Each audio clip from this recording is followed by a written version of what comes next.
নমস্কার, আমি কল্যাণী রান্নাঘরে আপনাদের সবাইকে আরও একবার স্বাগত।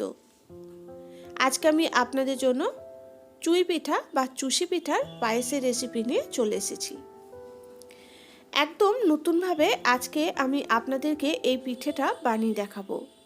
আর আপনারা এভাবে বানিয়ে দেখবেন, ঠান্ডা হয়ে গেলেও পিঠেগুলো নরম তুলতুলে থাকে। তো যাই হোক, চলুন তাহলে রেসিপিটা আমি কিভাবে বানাচ্ছি সেটা দেখে নেওয়া যাক।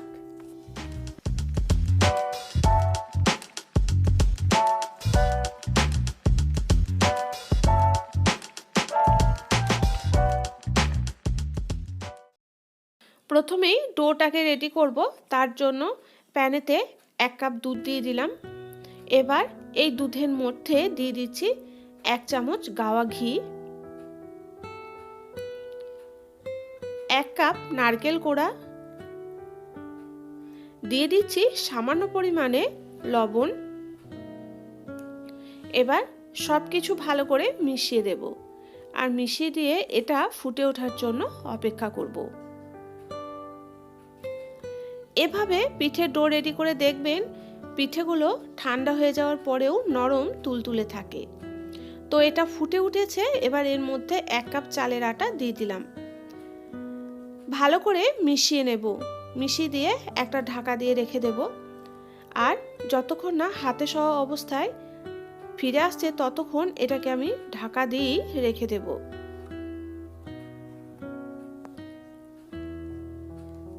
আমি চালের আটাটাকে দেখুন হাতে সহ অবস্থাতে একটা থালার মধ্যে ঢেলে নিয়েছি। এবার চেপে চেপে মেখে একটা শক্ত ডো তৈরি করে নিচ্ছি। এখন দেখুন ডোটা একদম রেডি হয়ে গেছে। এবার আমি এই ডোটা থেকে চুই পিঠাগুলো বা চুষি পিঠাগুলো তৈরি করব। এই ডোটা থেকে আপনারা আপনাদের সুবিধা যাতে সেটা দিয়ে চুই পিঠাগুলো তৈরি করে নিতে পারেন, যেমন কাঁচি দিয়ে বা গ্রেটার দিয়ে। তবে আমার মনে হয় সব থেকে হাতে করে চুষি পিঠাগুলো তৈরি করাই সব থেকে সহজ। তো আমি কিভাবে চুষি পিঠাগুলো তৈরি করছি সেটা আপনাদেরকে দেখিয়ে দিচ্ছি।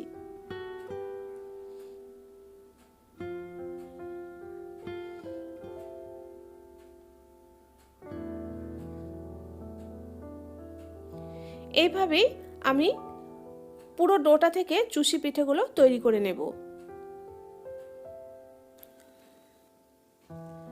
চুষি পিঠেগুলো আমি সব তৈরি করে নিয়েছি। এবার আমি পায়েসটা রান্না করব। তো তার জন্য দেখুন প্যানেতে আমি দিয়ে দিচ্ছি প্রায় 1.5 লিটার জাল দিয়ে রাখা দুধ।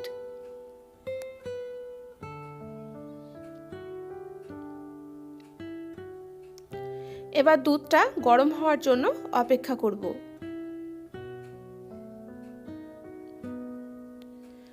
দুধটা গরম হয়ে গেছে। এবার আমি এর মধ্যে দিয়ে দিলাম 1 বাটি পাউডার মিল্ক।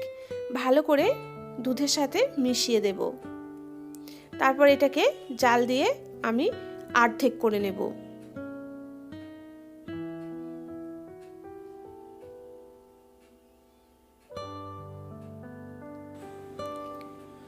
দুধটা এখন কমে অর্ধেক হয়ে গেছে। তো এবার আমি এই দুধের মধ্যে চুষি পিঠেগুলো সব দিয়ে দেব।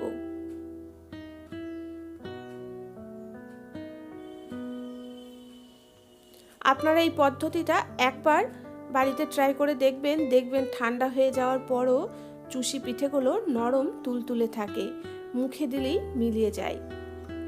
তো বেশি আর নাড়াচাড়া করব না, যতক্ষণ না ভেসে উঠছে তার জন্য অপেক্ষা করব। মিনিট 4-5 রেখে দেওয়ার পরই দেখুন পিঠেগুলো দুধের মধ্যে ভেসে উঠেছে। তো আর বেশি নাড়াচাড়া না করে এবার এর মধ্যে দিয়ে দেব টেস্টটা ব্যালেন্স করার জন্য সামান্য লবণ, আর দিয়ে দেব স্বাদ অনুযায়ী খেজুর গুড়।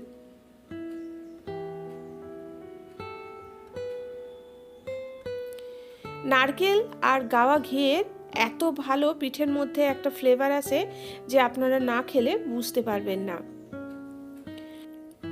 এবার গ্যাসের ফ্লেম লোয়ে করে দিয়ে খেজুর গুড়টাকে পায়েসের মধ্যে ভালো করে মিশিয়ে নেব। তারপর গ্যাসটা বন্ধ করে পায়েসটাকে ঠান্ডা করে নেব। খেজুর গুড় দেওয়ার পর যদি পায়েস বেশিক্ষণ ফোটানো হয় তাহলে অনেক সময় দুধটা ছানা কেটে যেতে পারে। তো আর বেশি ফোটাবো না, এটাকে নামিয়ে নেব। চুই পিঠা বা চুষি পিঠার পায়েস একদম রেডি। কেমন হয়েছে সেটা তো আপনারা দেখেই বুঝতে পারছেন। আপনারাও বাড়িতে এভাবেই চুই পিঠা বা চুষি পিঠার পায়েস বানিয়ে পরিবারের সকলের সাথে খেয়ে দেখুন। আর কেমন হয়েছিল সেটা আপনারা আমাকে কমেন্ট বক্সে কমেন্ট করে জানান। আর একটা লাইক বা শেয়ার করতে ভুলবেন না। এবং নিত্য নতুন রেসিপি সহজ পদ্ধতিতে পেতে আমার চ্যানেলটা সাবস্ক্রাইব করে আমার পাশে থাকুন। নমস্কার।